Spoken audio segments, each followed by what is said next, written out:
தந்திருக்கக்கூடிய அனைத்து பெருமக்களையும் தேரிழந்தூர் நாட்டாண்மை பஞ்சாயத்தார்கள் மற்றும் ஜமாத்தார்கள் மற்றும் இளைஞர்கள் சார்பிலே வருக வருக என வரவேற்று இந்த அருமையான நல்லிணக்க நிகழ்ச்சியை மதத்தை சார்ந்த பெருமக்கள், குறிப்பாக நாடெங்கும் சுற்றுப்பயணம் செய்து இறை பணி நடத்தி கொண்டிருக்கக்கூடிய எங்களுடைய மரியாதைக்குரிய தவத்திரு திருவடி கொடிகள் சுவாமிகள் மற்றும் எங்களுடைய மயிலாடுதுறை மாவட்டத்தினுடைய அரசு டவுன் ஹாஜி அல்லாமா மௌலானா மௌலவி முகமது இஸ்மாயில் ஃபாசில் பாக்கவி ஹஜ்ரத் கிப்லா அவர்களும், அதுபோன்று மாவட்ட மறைவட்ட அதிபர் பங்கு தந்தை புனித சவேரியார் ஆலயம் மயிலாடுதுறை பேரருள் திரு தார்சிஸ் ராஜ் அவர்களும் வருகிறது சிறப்பித்துக் கொண்டிருக்கின்றார்கள். இவர்களுடைய அருமையான சொற்பொழிவுகள் இங்கே இடம்பெற இருக்கின்றன. எல்லாம் வல்ல இறைவன் இந்த சகோதரத்துவத்தை, நல்லிணக்கத்தை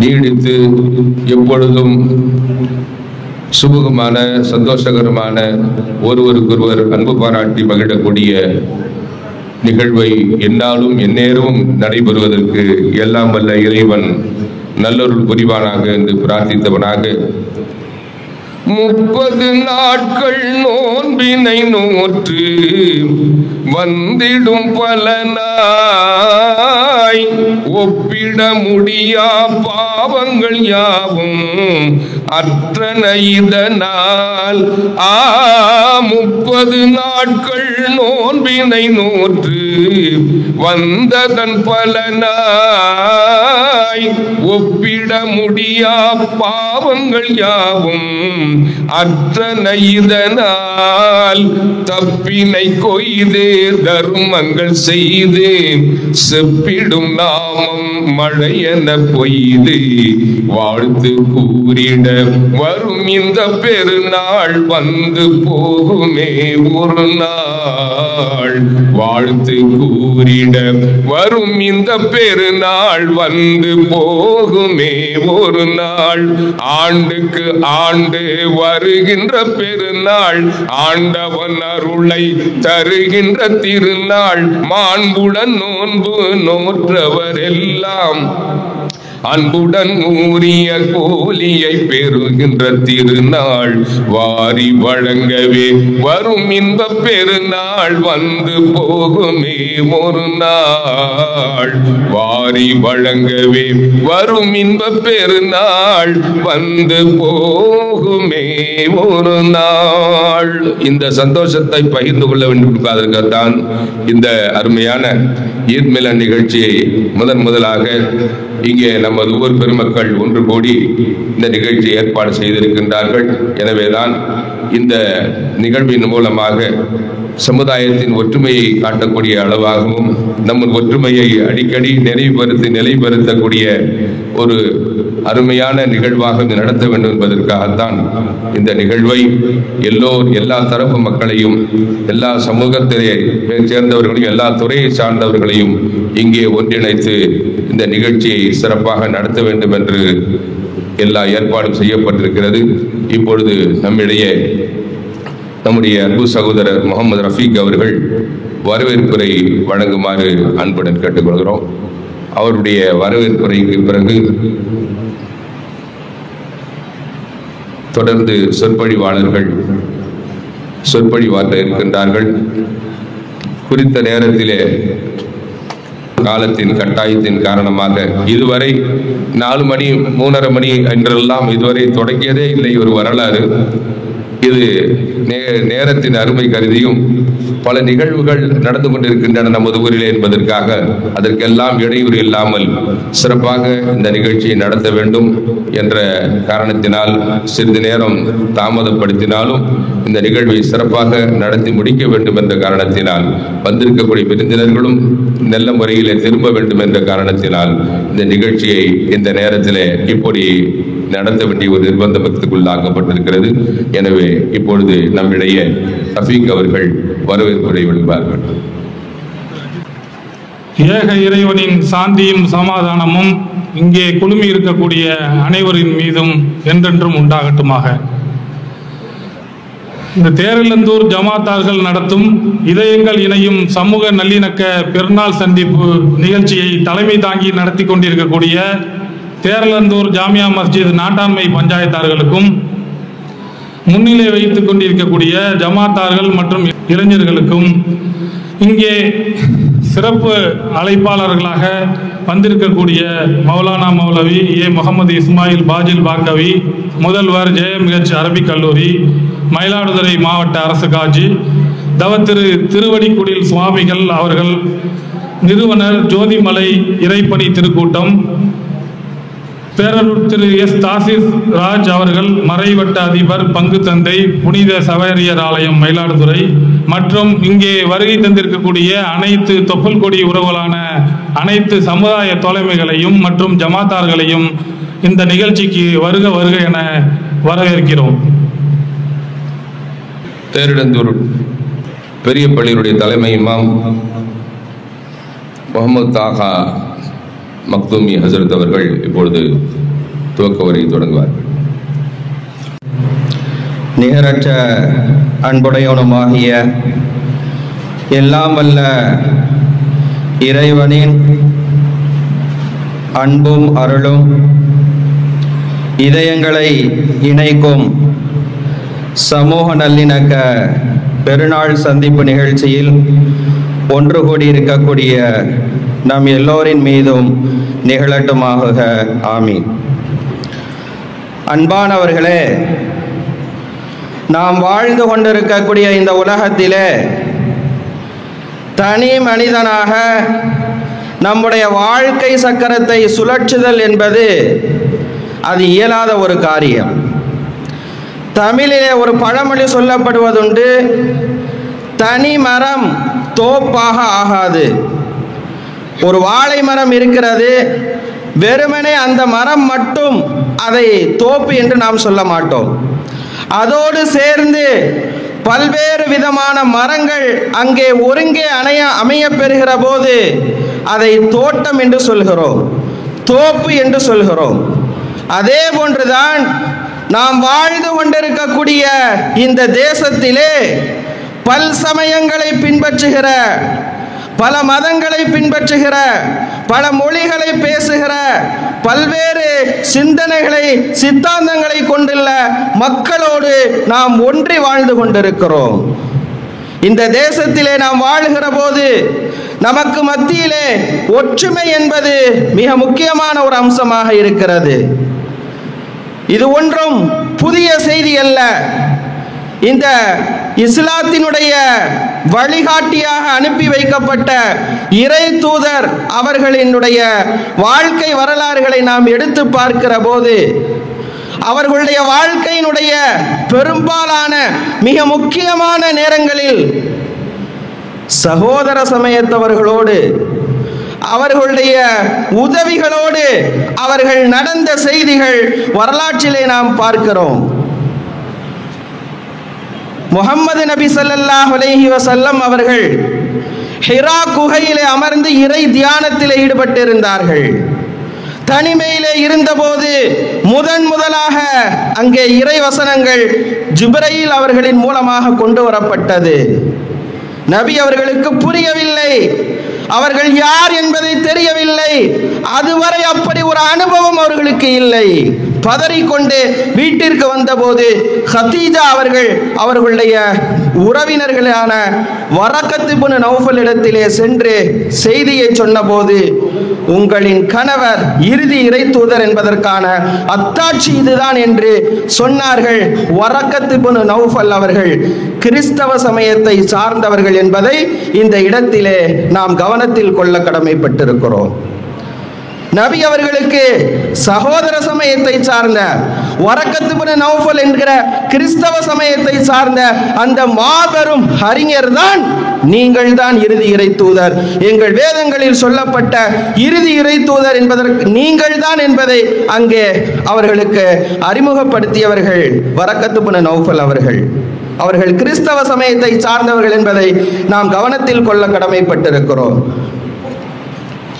அதே போன்றுதான் இஸ்லாத்தினுடைய மிக முக்கியமான பயணமாக இருக்கக்கூடிய ஹிஜ்ரத்துடைய பயணம்.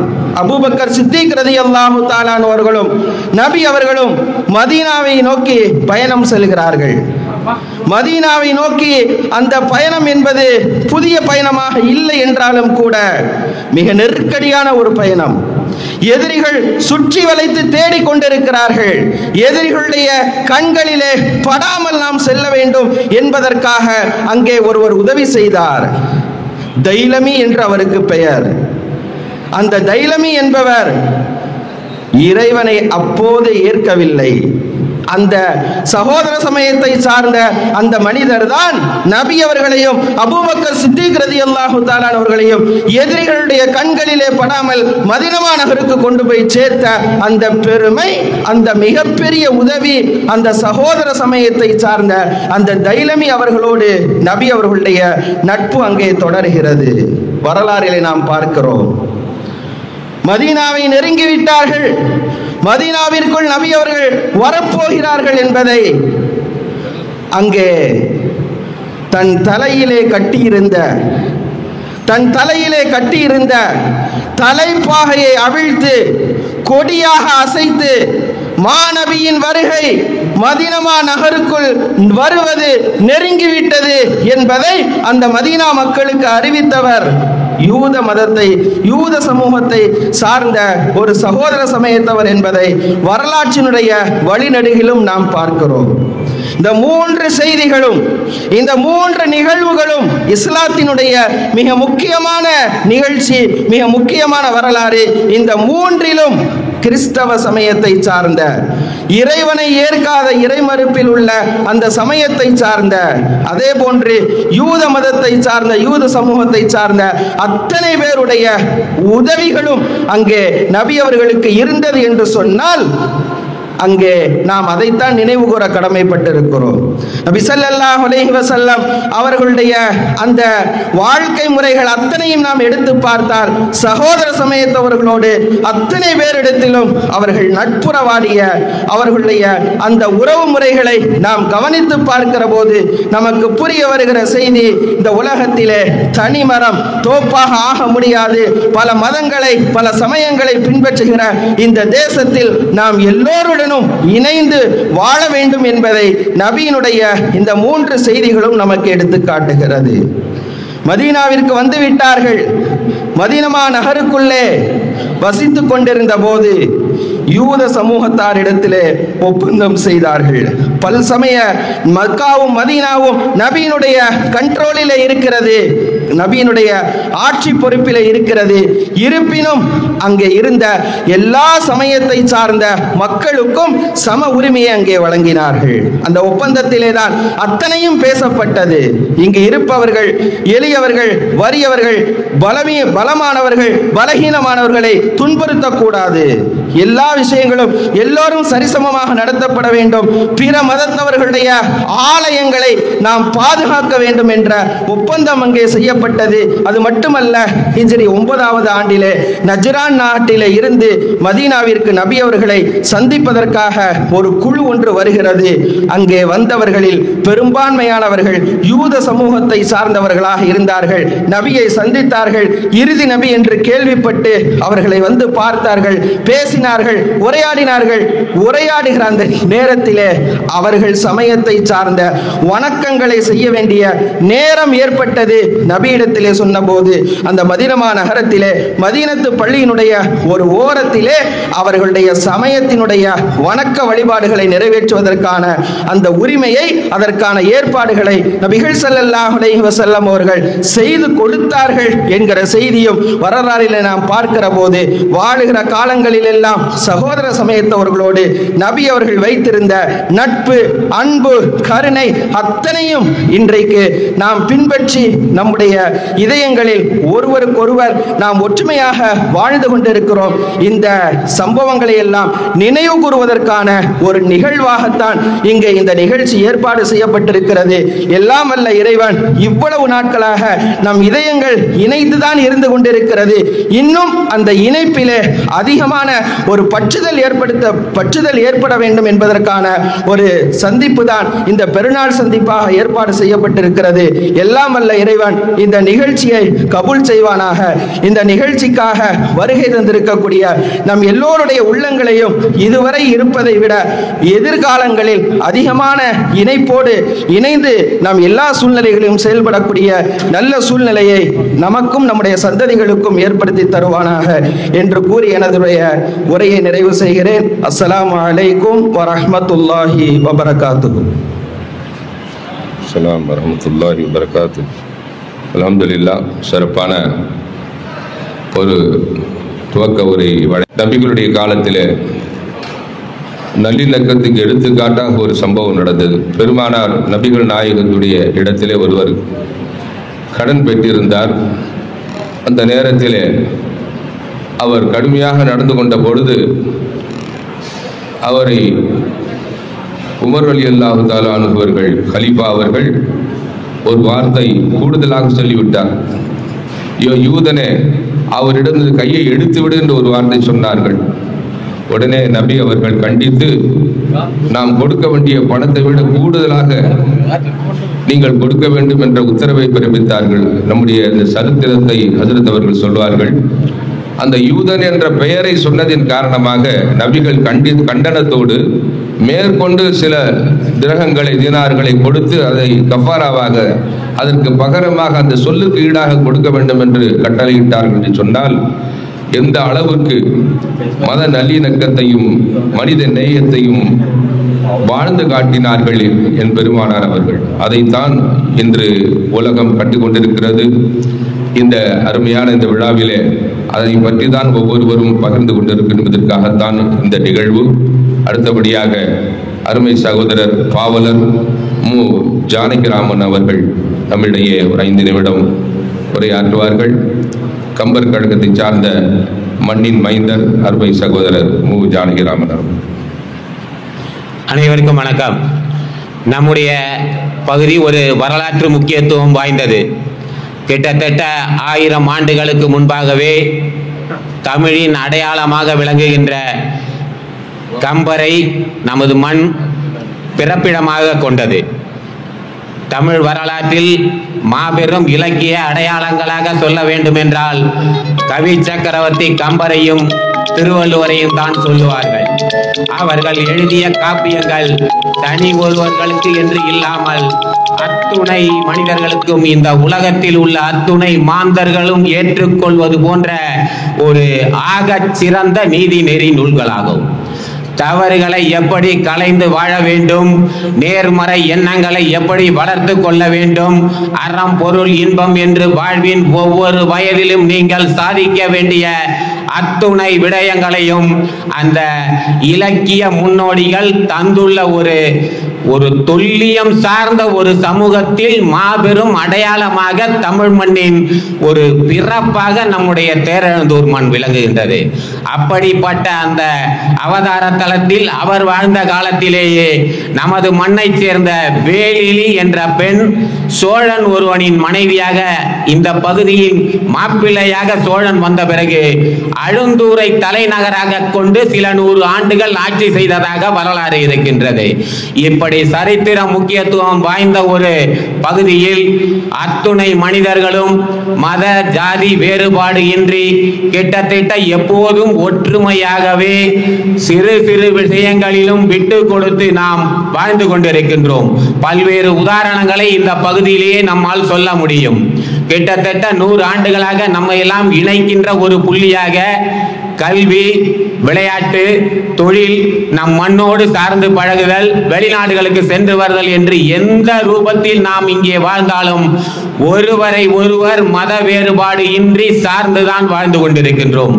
கல்வியில் படிக்கும் போதுதான் அத்துணை நண்பர்களும் சாதி மதம் பாராமல் கிடைக்கின்றார்கள்.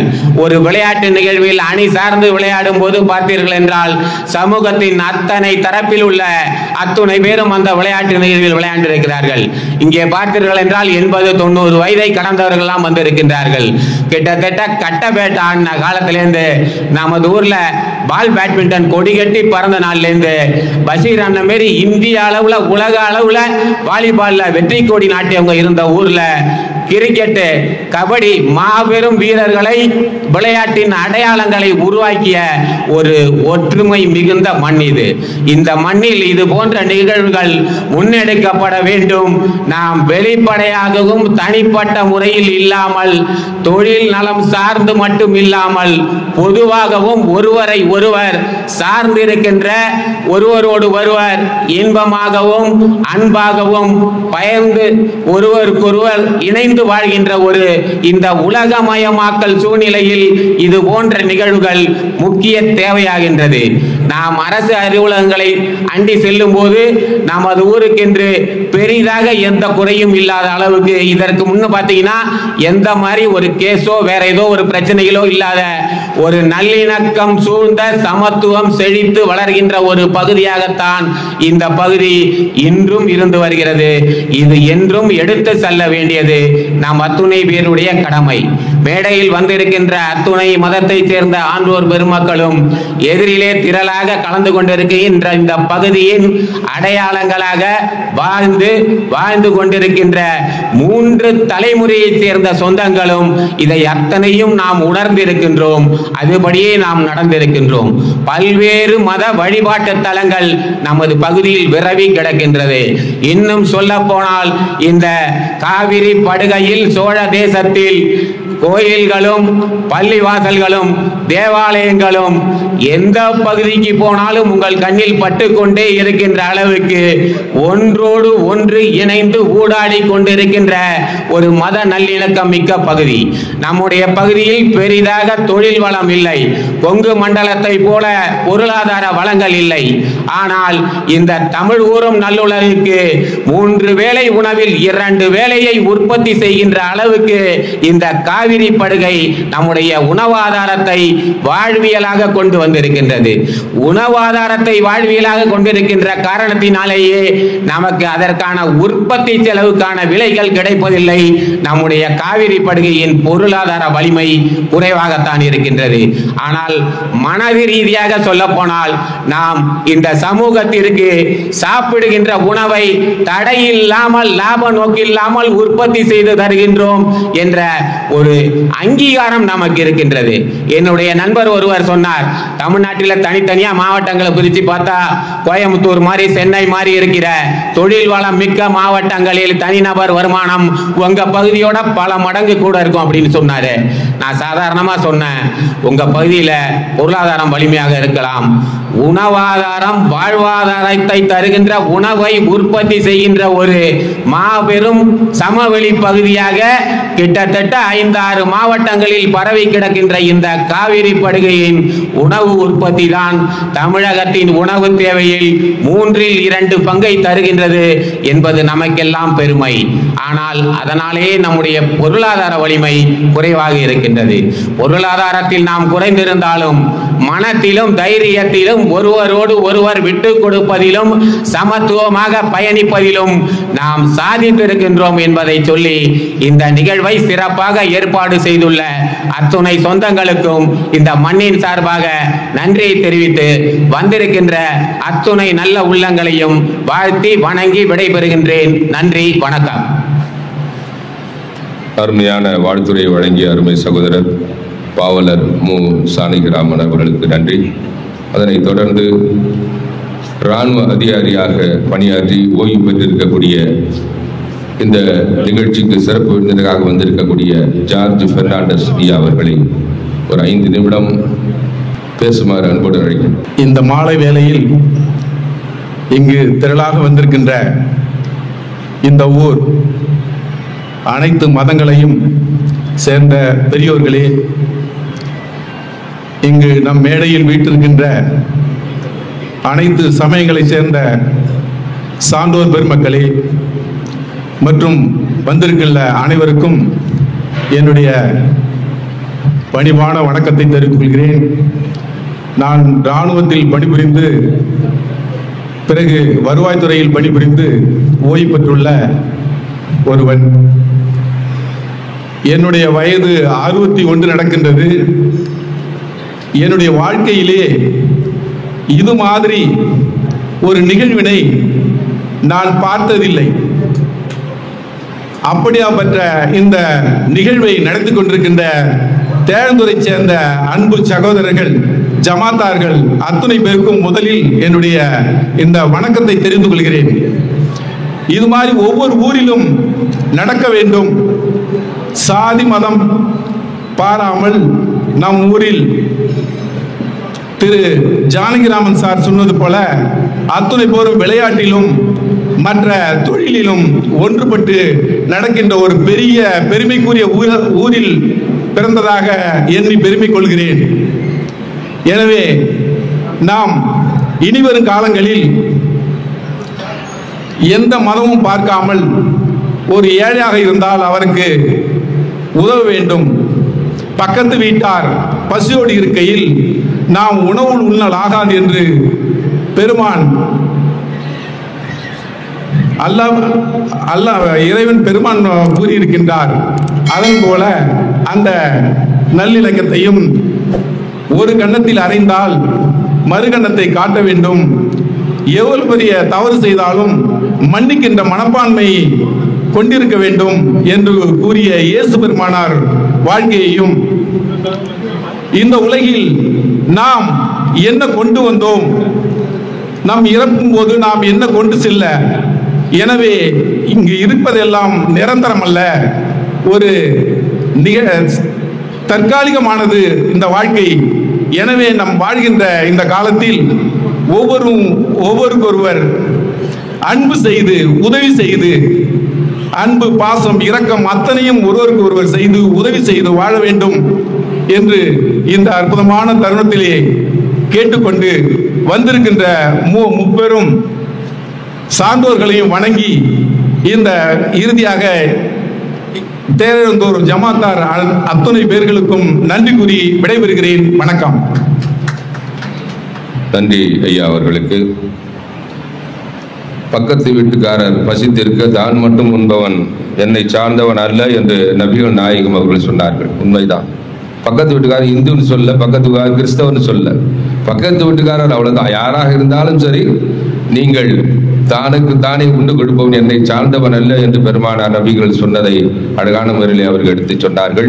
அது நல்லிணக்கத்துடைய உச்சகட்ட வார்த்தையாகும்.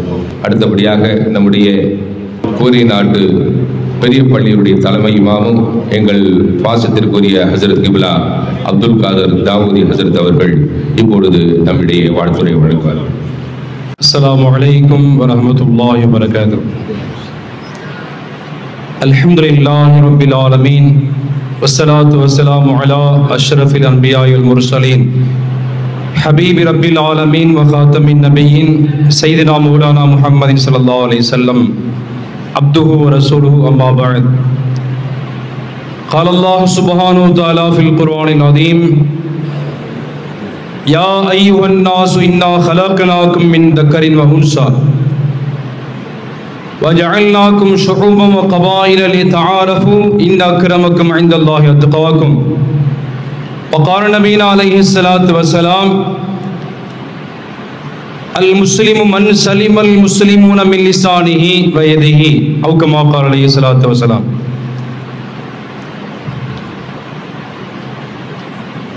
அன்பிற்கும் பெரும் மதிப்பிற்கும் உரிய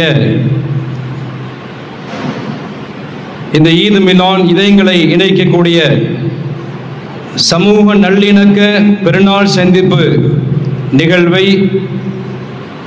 சிறப்பான முறையில் தலைமையேற்று நடாத்தி கொண்டிருக்கும்படியான நமது தேரெழுந்தூர் நாட்டாமை பஞ்சாயத்து ஜமாத்தார்கள், இளைஞர்கள் உள்ளிட்ட அனைத்து பெருமக்களுக்கும் முதற்கண் என் நன்றியினை தெரிவித்துக் கொள்கிறேன். அல்ஹம்துலில்லாஹ், நம்மை எல்லாம் அல்லாஹ் ஒரு அற்புதமான நிகழ்வுகளை ஒன்று கூட்டியிருக்கிறார். இது போன்ற நிகழ்வுகள் அடிக்கடி நடத்தப்பட வேண்டியது என்பது நமது நாட்டிற்கான அவசிய தேவை. காரணம் என்னன்னு சொன்னால், நாம் பிற மதங்களை புரிந்து கொள்வதற்கான வாய்ப்பும், சகோதர சமயத்தவர்கள் இஸ்லாமை புரிந்து தெளிவடைவதற்கான ஒரு வாய்ப்பும் இது போன்ற நிகழ்வுகளில் ஏற்படுகிறது.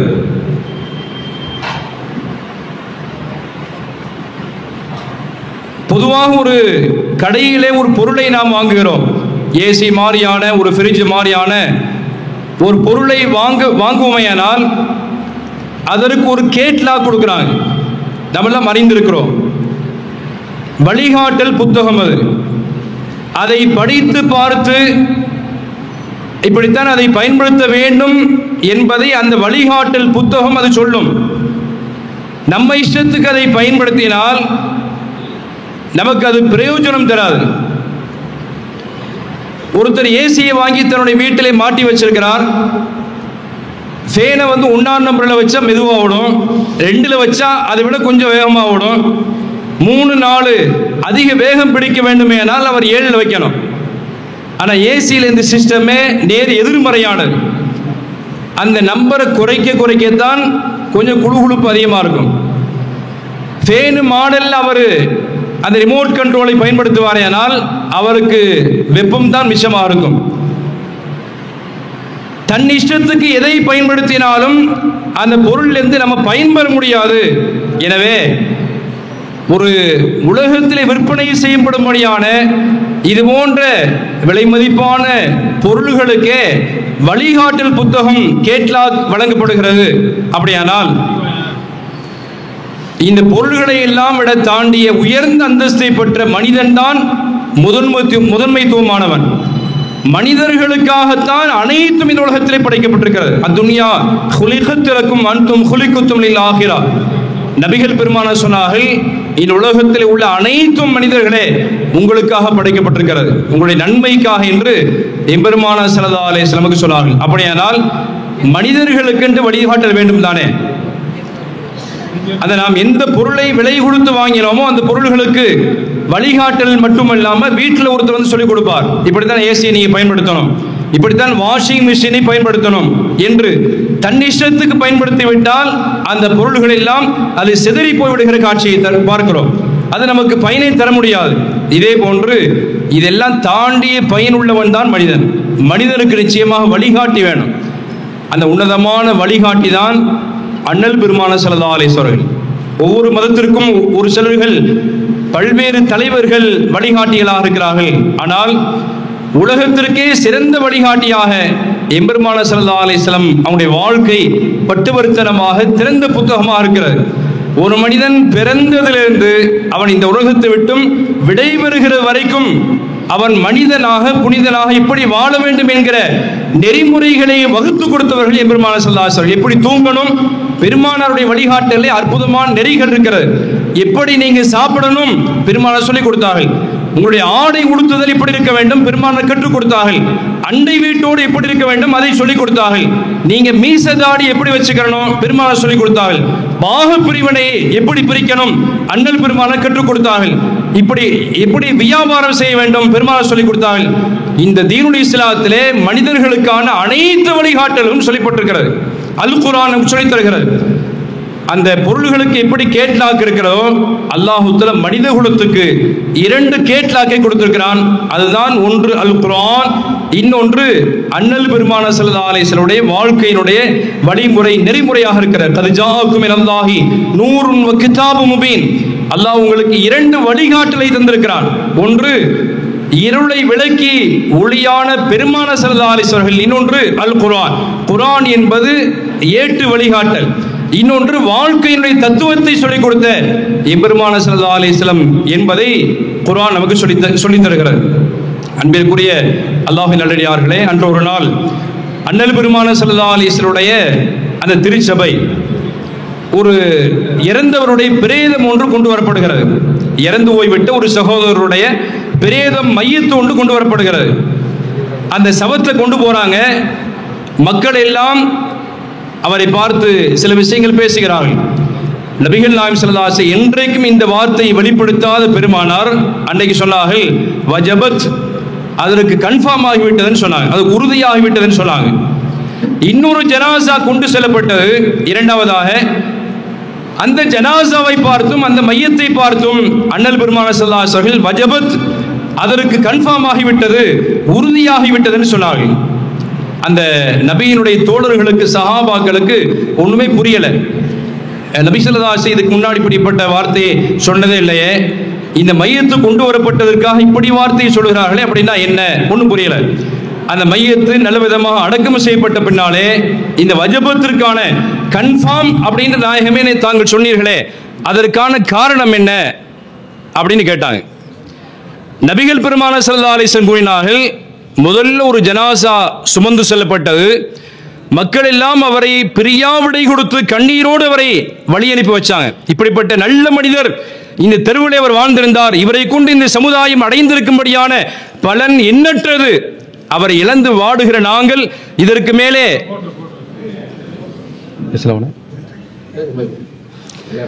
அவரை இழந்து வாடுகிற எங்களுக்கு இதற்கு பின்னாலே என்ன நன்மை கிடைக்கப் போகிறது? அவரால் அடைந்த இந்த தெருவுகள் நிறைய பலன்கள் அடைந்திருக்கிறது. இந்த குடும்பத்தார்கள் ஏகப்பட்ட பிரயோஜனத்தை அடைந்திருக்கிறார்கள். சுருக்கமாக சொல்ல போனால் அவர் புகழ் வாழ்வை தந்து சென்று விட்டிருக்கிறார். அவராலே நிறைய நன்மை பெற்ற மக்கள் தான் அதிகம். அவரால் எந்த தீமையும் யாருக்கும் ஏற்படவில்லை என்று சொல்லி முடித்தார்கள். மக்களுடைய வார்த்தையை நான் பார்த்தேன், வஜபத்து லஹுல் ஜன்னா, அவருக்கு சுவர்க்கம் கன்ஃபார்ம் ஆகிவிட்டது, அவருக்கு சுவர்க்கம் உறுதியாகிவிட்டதுன்னு சொன்னார்கள். மக்களோடு ஒரு மனிதர் பழகி அவரிடத்திலே உதவியாக இருந்து அவருக்கு உபத்திரியம் செய்யாமல் மனிதநேயத்தோடு பழகி வாழ்ந்த அந்த மனிதனுக்கு மக்களே சாட்சி, அவருடைய வார்த்தையினுடைய வெளிப்பாடுகள் சாட்சி, அவர் சுவர்க்கவாதி என்று பெருமானார் சொன்னார்கள். இரண்டாவது இன்னொரு ஜனாசா சுமந்து செல்லப்பட்டது. மக்கள் எல்லாம் அவரை பார்த்து தூற்றினார்கள், அவரை புகழ்ந்து பேசவில்லை, இகழ்ந்து பேசினார்கள்.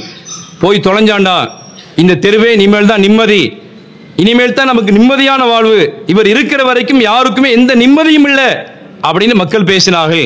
மக்களுடைய நான் நாவை பார்த்தேன், நான் சொன்னேன் வஜபத்து லஹுன் நார், அவருக்கு நரகம் கடமை என்று நான் சொன்னேன் என்று சொன்னார்கள். இந்த வார்த்தை தான், இப்படியான இலக்கணத்தை தான் அண்ணல் பெருமானார் ஸல்லல்லாஹு அலைஹி வஸல்லம் ஒட்டுமொத்தமான மனித குலத்துக்கு ஒரு அற்புதமான போதனையை சொல்லிக் கொடுத்திருக்கிறார்கள் என்று பார்க்கிறோம். நபி ஸல்லல்லாஹு அலைஹி வஸல்லம் அந்த மஸ்ஜித் நபவி புகழ் வாய்ந்த பள்ளிவாசல் அது. அங்கேதான் சஹாபாக்களுக்கு மார்க்கத்தை, தீனை, ஒழுக்க நெறிமுறைகளை, மனித வாழ்வின் பண்புகளை போதிக்கிற இடம்தான் அந்த மஸ்ஜித் நபவி. அன்ற நாள் ஒரு கிராமப்புறத்து அரபி ஒருத்தர் அவசரமாக வந்தார். அவர் சிறுநீர் கழிக்க வேண்டிய தேவை இருந்தது.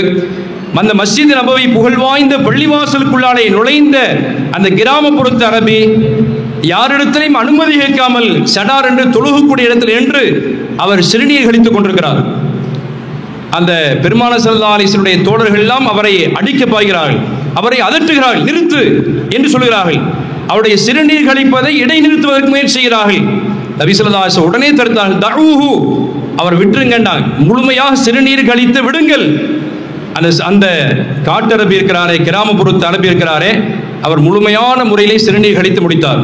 அதற்கு பின்னாலே அவரை கூப்பிட்டு ஸல்லல்லாஹு அலைஹி வஸல்லம் சொன்னாங்க, இது அல்லாஹ்வை வணங்குகிற ஆலயம், பள்ளிவாசல், இது சுத்தமான இடம், அது அங்கே அசுத்தம் பண்ணி வைக்கக்கூடாது. எனவே என்னுடைய தோழர்கள் தெரியாம உங்களை மிரட்டினாங்க, உங்களுக்கு இடையூறு செய்வதற்கு நாடினார்கள். எனவே இது நல்ல பண்புகளை நீங்கள் புரிந்து கொள்ளுங்கள் என்று அவருக்கு புரிய வைத்த பின்னாலே இப்படிப்பட்ட உன்னதமான மனிதனிடத்திலே நான் சென்று வந்தேன் என்று தன்னை சார்ந்த மக்களை எல்லாம் இந்த தீனுல் இஸ்லாத்திலே கொண்டு வந்து இணைத்து இப்படியான வாழ்க்கையினுடைய வழிகாட்டியை தான் நான் விரும்புகிறேன் என்று அவர் பெருமானாரை வாழ்த்தி தன்னை நபியினுடைய தோழராக அமைத்துக் கொண்டார் என்று வரலாற்றிலே பார்க்கிறோம். இதுல ஒரு சயின்ஸ் இருக்கிறது. ஒரு மனிதன் சிறுநீர் கழிக்கிற வேகத்தில், பஸ் போய் கொண்டிருக்கிற வேகத்தில் சடன் பிரேக் அடிச்சா என்னென்ன பாதிப்புகள் உள்ள ஏற்படும் என்று தெரியும்.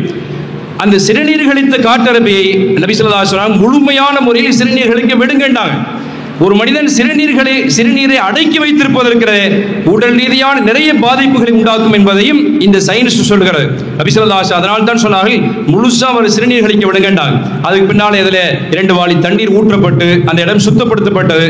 அவருக்கு ஒரு அற்புதமான போதனைகளை அவருக்கும் தன்னை சார்ந்த சகாக்களுக்கு பொறுமையினால் தான், அஹிம்சை வழியிலே தான் நீங்கள் ஒருத்தரை அணுக வேண்டுமே ஒழிய இப்படி அதட்டி மிரட்டி எல்லாம் யாரிடத்திலே அணுக வேண்டாம் என்று அற்புதமான நெறிகளை நபி ஸல்லல்லாஹு அலைஹி வஸல்லம் சொல்லிக் கொடுத்தார்கள். நான் சிறுபிராயத்திலே பள்ளிக்கூடத்தில் படிக்கும் பொழுது எங்க டீச்சர் எங்களுக்கு கல்வி கற்றுக் கொடுத்த, நான் 7ஆம் வகுப்புல படிக்கிறேன், 6ஆம் வகுப்பு ஞாபகத்தில் இல்லை, படிக்கிற காலத்திலே ஒரு புஸ்தகத்தில் வந்த ஒரு பாடம் அது எங்களுக்கு சொல்லிக் கொடுத்த ஆசிரியர் பெருமக்கள் ஒரு அற்புதமான நெறிகளை சொல்லிக் கொடுத்தார்கள். அதுல ஒரு சம்பவம் வரும். 4 காளை மாடு, 4 எருதுகள் இருந்தது. 4 எருதுகள் இருந்தது. 4ம் ஒத்துமையா இருந்துச்சு. சிங்கம் புலியை பார்க்கிற பொழுது பலகீனமான படைப்பு தான் இந்த எருதுகள், இந்த காளை மாடுகள். 4ம் ஒற்றுமையாக மேய்ச்சலுக்கு சென்றது. அங்கிருந்து ஒரு பெரிய புலி அல்லது சிங்கம் வந்து இந்த காளை மாட்டை அடித்து சாப்பிடுறதுக்காக வந்தது. 4ம் பலகீனமான படைப்பு தான். சிங்கத்தை கவனிச்சு பார்த்தார். ஆனால் 4ம் ஒற்றுமையாக இருந்து அந்த சிங்கத்தை அடித்து துரத்தி விட்டது. சிங்கமே மிரண்டு ஓடி போயிடுச்சு, ஆஹா முடியாது போல அப்படின்னு. வேற வழி இல்லாம சில நரிகள் போய் அந்த சிங்கத்திடத்தில் சொன்னது, சிங்கத்தாரே, என்ன காட்டின் ராஜாவே, இவ்வளவு பெரிய தாடியெல்லாம் வச்சிருக்கிறீங்க, காட்டினுடைய ராஜாவாக இருக்கிறீர்கள், இந்த மாட்டை அடிச்சு சாப்பிட முடியாத உங்களுக்கு அப்படின்றது. இல்லை, 4 ஒத்துமையா இருக்கிறாங்க, என்ன செய்யறது, நான் அதுக்குள்ள வேலையை நான் பார்க்கிறேன் அப்படின்னு அந்த நரி போய் 4 மாடுகளுக்கு மத்தியிலே சிண்டு முடிஞ்சு சில பகைமை உண்டாக்கி இப்ப பகைத்து பிரித்து விட்டது. இப்ப 4 மாடு தனித்தனியா மேய்ந்து கொண்டிருந்தது. கடைசியாக சிங்கம் வந்து ஒரு மாட்டை கை வைத்து அடித்தது. அந்த பாக்கி 3 மாடுகள் சொன்னது, அதைத்தான் அடிச்சு காலி கொண்ட, நமக்கு என்ன பிரச்சனை அப்படின்னு ஒதுங்கி நின்று இருந்தது. மிச்சம் இருக்கும்படியான 3 மாட்டிலே 3வது ஒரு மாட்டை அந்த சிங்கம் போய் அடித்தது. நல்ல வாய்ப்பா இருக்கிற, 4ம் பலகீனமானதா இருந்தது, ஆனால் ஒற்றுமையா இருந்தது. நம் போன்ற பெரிய ராஜாக்களை கூட அதை வீழ்த்தி விட நினைத்திருந்தது, நம்மளால முடியல. ஆனால் பிரிவினை ஏற்பட்ட பின்னாலே ஒவ்வொன்றாக அடித்து 4 மாட்டையுமே காலி பண்ணிடுச்சு. அப்படிங்கிற பாடத்தை நான் ஒரு 5ஆம் வகுப்புல படித்தேன். பலகீனமான மக்களாக, சமுதாயமாக, இந்துக்களாக, முஸ்லிம்களாக, கிறிஸ்தவர்களாக இருந்தாலும் திருக்குர்ஆன் நம்ம எல்லாம் அழைத்து ஒட்டுமொத்தமாக கூப்பிடுகிறது. யா யுஹன்னாஸ், மனிதகுலமே, நீங்கள் இந்தியர்களாக இருந்தாலும் சரிதான், மனிதகுலம் தான். நீங்கள் அமெரிக்காவில் பிறந்து ஆங்கிலம் பேசினாலும் சரிதான், இந்தோனேசியாவில் பிறந்திருந்தாலும் சரிதான், நீங்கள் அரபிகளாக இருந்தாலும் சரிதான், நீங்கள் உலகத்தினுடைய எந்த தேசத்தில் பிறந்திருந்தாலும் சரிதான். யா யுஹன்னாஸ், எனதருமை மக்களே, இது அல்லாஹ்வுடைய வார்த்தை. எங்களை முஸ்லிம்களை மட்டுமல்ல, இந்துக்களே என்று உங்களையும் அல்லாஹ் தஆலா அழைக்கிறான், கிறிஸ்தவர்களே என்று அல்லாஹ் தஆலா உங்களையும் அழைக்கிறான், பௌத்தர்களே என்று உங்களையும் அல்லாஹ் தஆலா அழைக்கிறான், சீக்கியர்களே என்று அல்லாஹ் உலகத்தினுடைய மனித குலத்தை ஒட்டுமொத்தமாக அழைத்து சொல்கிறான். இன்னா ஹலக்னாகும் மின் தக்கரின் வ உன்சா, உங்களை ஒரு ஆண் ஒரு பெண், ஆதம் ஹவ்வா ஏவாள் என்று சொல்லப்படுகிற ஒரே ஒரு ஜோடியிலிருந்து நாம் உங்களை படைச்சிருக்கிறோம். ரத்தத்துல கூட உன் உடம்புல ஓடக்கூடிய ரத்தம் தான் என் உடம்புல ஓடுது அப்படின்னு சொன்னால் கூட, அது எல்லா உடம்புலையும் சிவப்பு ரத்தம் என்று சொன்னால் கூட அதில் பிரிவினை வந்து விடுச்சது. ஏ பாசிட்டிவ், பி பாசிட்டிவ், அப்ப ஏ நெகட்டிவ் என்று பல்வேறு பிரிவினைகள் கூட ரத்தத்தில் இருக்கிறது.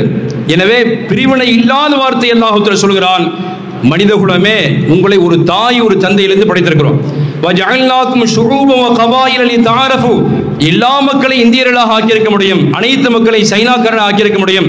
எதனால இந்த பல்வேறு மொழிகள் பேசக்கூடிய மொழிகளாலே மனிதர்கள் இந்த சிறப்பை அடைய முடியாது. பேசுவதற்கு ஒரு சாதனை அவ்வளவுதான். நான் தமிழ் பேசுறேன், அரபிக்காரன் அரபி பேசுறான். நபி ஸல்லல்லாஹு அலைஹி வஸல்லம் இறப்பதற்கு சில நாட்களுக்கு முன்னால் சொன்னார்கள், லா ஃபதீலத்த லி அரபியின் அலா அஜமியின், அரபிக்காரனை விட அரபி இல்லாதவனுக்கு எந்த சிறப்பும் இல்லை.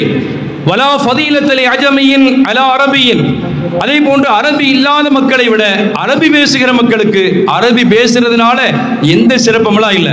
மனிதன் மனிதனாக அவன் புனிதனாக வாழ்வானேயானால் அவன் தான் சிறந்தவன் என்று அண்ணல் பெருமானார் ஸல்லல்லாஹு அலைஹி வஸல்லம் அற்புதமான நெறிமுறைகளை நமக்கு சொல்லிக் கொடுத்திருக்கிறார்கள். எனவே இந்த ஈது மிலான் உள்ளங்களை இணைக்கும் இந்த ஒரு மஜ்லிஸில், இந்த சபையிலே கூடியிருக்கக்கூடிய மஸ்ஜிதுகளுடைய உலமா பெருமக்களாகிய நாங்களும் வந்திருக்கிறோம்.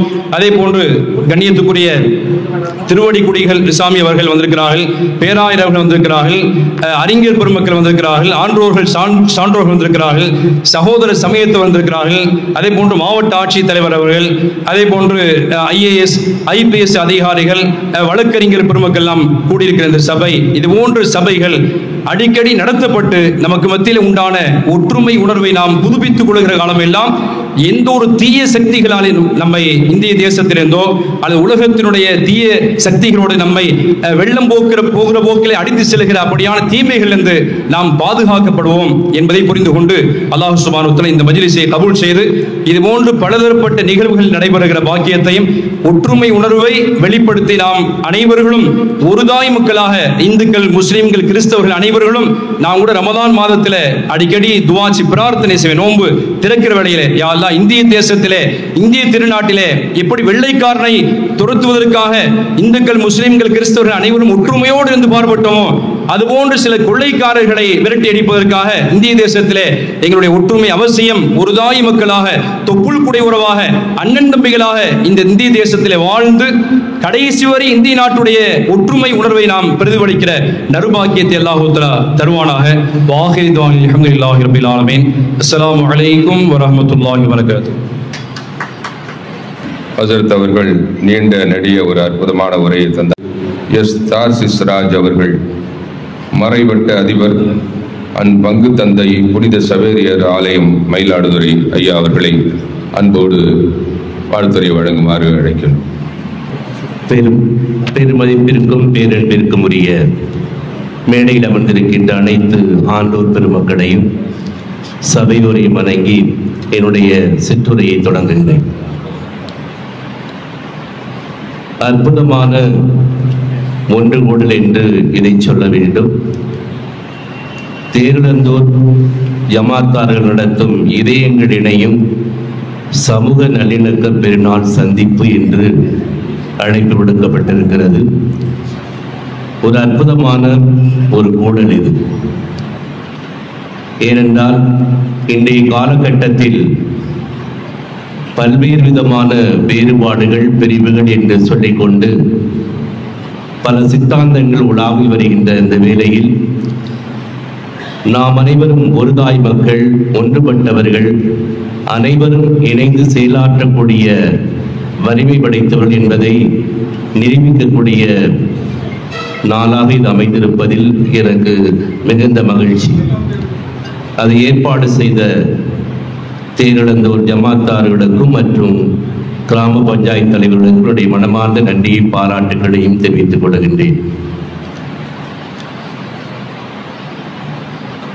இந்த பெருநாள் வாழ்த்துக்களை சொல்லுவதோடு அந்த பெருவிழா நமக்கு சொல்லுகின்ற பாடம் இதுதான். எல்லா சமயங்களும் நோன்பை பற்றி போதிக்கின்றன. நோன்பு இருப்பது அந்தந்த சமயத்தினுடைய வழக்கமாக இருக்கிறது.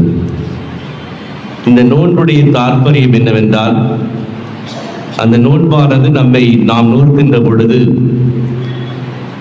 நம்முடைய உள்ளத்தை நாம் பண்படுத்துகின்றோம், கடவுளோடு நெருக்கமாகின்றோம், சக மனிதர்களோடு நெருக்கமாகின்றோம், நம்மோடு நெருக்கமாகின்றோம். உள்ளுக்குள்ளே ஒரு பிளவு ஏற்படுவதன் வழியாகத்தான் நாம் பல்வேறு தவறான எண்ணங்களையும் தவறான சிந்தனைகளையும் கொள்ளுகின்றோம். ஆனால் நம்மை நாமே ஆய்வு செய்து கடவுளோடு நெருக்கத்தையும் நம்மோடு அருகில் இருக்கின்ற நெருக்கத்தையும் கொள்ளுகின்ற மாபெரும் செயல்பாடுதான் இந்த நோன்பிருத்தல். இந்த நோன்பு காலத்திலே நாம் கற்றுக்கொள்ள வேண்டிய பாடம், நாம் கடவுளோடு இணைவதோடு மட்டுமல்லாமல் அடுத்தவரை பற்றிய ஒரு அக்கறையோடு நாம் நடந்து கொள்கின்ற பொழுது அதுதான் சிறப்புக்குரியதாக இருக்கும். மத நல்லிணக்கம் என்று சொல்லுகின்ற பொழுது நாம் எந்த மதத்தை சேர்ந்தவர்களாக இருந்தாலும் அடிப்படையில் மனிதர்கள் என்ற உள்ளார்ந்த புரிதல் ஒவ்வொருவருக்கும் இருக்க வேண்டும். அடுத்தவர்கள் மீது அக்கறைப்படுகின்ற நல்ல மனநிலை இருக்கின்றவர்கள் ஒருபோதும் அதிலிருந்து விலகவே மாட்டார்கள். இதுதான் இந்த காலத்தில் நமக்கு இருக்க வேண்டிய மிகப்பெரிய பண்பாக உள்ளது. நாம் அன்போடும் பாசத்தோடும் இருக்கின்ற பொழுது நம்முடைய செயல்பாடுகளும் சிந்தனைகளும் அதுக்கு ஏற்பதாக அதோடு ஒட்டியதாகத்தான் இருக்கும். இதற்கு சான்றாக ஒரு நிகழ்வை சொல்ல ஆசைப்படுகின்றேன். ஏழை மீனவன் ஒருவன் இருந்தான். ஒவ்வொரு நாளும் மீன்பிடிக்க செல்வது அவருடைய வழக்கம். ஒரு முறை கடலுக்கு மீன்பிடிக்க சென்ற பொழுது அந்த கடற்கரையிலே மிகப்பெரிய மீன் ஒன்று வெளியே துள்ளி குதித்துக் கொண்டிருந்தது. அப்பொழுது அந்த மீன் அவனை பார்த்து சொன்னது, நண்பா, நான் இந்த கடலுக்கே அரசன். ஆனால் மிகப்பெரிய ராட்சச அலை என்னை வெளியே தள்ளிவிட்டது. தயவு செய்து என்னை ஆழத்திற்கு சென்று நடுக்கடலை கொண்டு விட்டு விட்டால் நான் உனக்கு ஒரு வரம் தருகிறேன். அந்த வரத்தை நீ ஒரே ஒரு வரம் மட்டும் தருகிறேன், அதை நீ பெற்றுக்கொள்ள வேண்டும் என்று சொன்னது. இவனும் முயற்சி எடுத்து அதை எப்படியாவது தூக்கி செல்ல வேண்டும் என்று கஷ்டப்பட்டு தன்னுடைய படகில் ஏற்றி நடுக்கடலில் விட்டு விட்டான். அப்பொழுது அவனுக்கு என்ன வரம் கேட்பதற்கு என்று அவனுக்கு புரியவில்லை. அவனை பற்றி சொல்ல வேண்டும் என்றால் அவன் ஒரு ஏழை. அவனுடைய வீடானது ஒடுங்கி கொண்டிருக்கின்ற ஒரு வீடு. அவருடைய அம்மாவுக்கு கண்ணு தெரியாது. ஆகவே கண்ணி பார்வை இல்லாத அம்மா, கல்யாணமாகி பல ஆண்டுகள் இருந்தாலும் அவனுக்கு குழந்தை இல்லை. ஆகவே எந்த வரத்தை கேட்பது என்று நான் குழப்பத்தோடு இருக்கிறேன். ஆகவே அவன் சொன்னான், அந்த மீன் அதை இறக்கி விட்டதுக்கு அப்புறம் சொன்னான், எனக்கு என்ன கேட்பது என்று ஒரே குழப்பமாக இருக்கிறது. நான் பொதுவாகவே என்னுடைய வீட்டில் கலந்து ஆலோசிக்காமல் எதையும் நான் கேட்க மாட்டேன். ஆகவே நான் வீட்டுக்கு போயிட்டு நாளைக்கு உங்களுக்கு சொல்றேன் அப்படின்னு சொல்லிட்டு போனான். அப்பொழுது அந்த மீன் நன்றி சொல்லிவிட்டு ஒன்றே சொல்லி, நீ வரும்பொழுது ஒரே ஒரு முறை மட்டும் தான் கேட்கணும், வேற எதுவும் கேட்கக்கூடாது. திரும்ப ஞாபகப்படுத்தி அனுப்பி இவன் வீட்டிற்கு சென்றான். வீட்டிற்கு சென்ற பொழுது நடந்த கதையை தன்னுடைய வீட்டிலே சொல்லுகிறான். அந்த வீட்டிலே சொல்லுகின்ற பொழுது அவங்க அப்பா சொல்றார், பார்ப்பா, நம்ம எத்தனையோ வருஷமா அந்த ஒழுங்கின வீட்டில் இருக்கிறோம், ஒரு வீடு கையில் அது போதும் அப்படின்னு சொன்னான். அவங்க அம்மா சொல்லிச்சு, உங்களையெல்லாம் பார்க்கணும் எனக்கு ஆசை, இது வரைக்கும் பார்த்ததே இல்லை, எனக்கு கண்ணு தெரியாது, என் கண்ணை கொடுத்தீங்கன்னா எனக்கு அதை கேட்டீங்கன்னா அதுவே போதும்னு சொல்லிட்டு அம்மா சொல்லிச்சு. அப்புறம் மனைவி சொன்னா, நான் என்னங்க இவ்வளவு நாள் கல்யாணம் ஆச்சு, நமக்கு ஆசைக்கு கொஞ்சம் கூட ஒரு பிள்ளை இல்லையா, ஆகவே ஒரு குழந்தை வேணும் கேளுங்க அப்படின்னு சொல்லிச்சு. 3 பேரையும் கேட்டதையும் போனான். போயிட்டு அவன் அங்கே அந்த மீன்கிட்ட போயிட்டு ஒரு வரம் கேட்டான். அந்த வரம் கிடைத்தது. எப்படி அந்த வரம் கிடைத்தது? எல்லோரும் மகிழ்ச்சியானார். இந்த வரத்தினால் 3 பேருமே மகிழ்ச்சி அடைந்தார் என்று சொல்லப்பட்டிருக்கின்றது. அவன் இப்படி சொன்னான், என்னுடைய குழந்தை கீழே விளையாடுவதை என்னுடைய பெற்றோர்கள் மாடியில் இருந்து பார்த்து மகிழ வேண்டும். இதுதான் வரம். நீங்க ஒரு வரம் தானே கேட்க சொன்னீங்க, அந்த ஒரு வரத்தில் அவன் கேட்டு முடிச்சிட்டான். அதற்கு அந்த நீதி என்று அதில் போடப்பட்டிருக்கின்றது என்றால், அடுத்தவர் மீது அக்கறையும் அன்பும் பாசமும் நெருக்கம் உள்ளவர்கள் என்ன செய்ய வேண்டும், எப்படி பேச வேண்டும் என்ற மதிநுட்பத்தை கடவுள் அவனுக்கு கொடுப்பார். இதுதான் உண்மை. நாம் அத்தனை பேரும் இன்று ஒன்றாக கூடியிருக்கின்றோமே, இந்த கூடியிருந்து செயல்படுகின்ற செயல்பாடு இருக்கின்ற பொழுது நாம் ஒருவர் மீது கொண்டிருக்கின்ற அக்கறையும் பாசமும் நேசமும் நாம் நல்லது செய்ய வேண்டும் என்ற எண்ணத்தை மட்டும்தான் கொடுக்குமே ஒழிய தீயது செய்ய வேண்டும் என்ற சிந்தனை வளர்க்காது. இப்படிப்பட்ட ஒரு சிந்தனையை வளர்க்கக்கூடிய இந்த நாளில் எங்களை ஒன்று கூட்டிய உங்கள் ஒவ்வொருவருக்கும் என்னுடைய மனமார்ந்த நன்றியை பாராட்டை தெரிவித்து விடைபெறுகிறேன். நன்றி. பேரருள் திரு ஐயா அவர்கள் சிறப்பானதொரு வாழ்த்துரை வழங்கி இருக்கின்றார்கள்.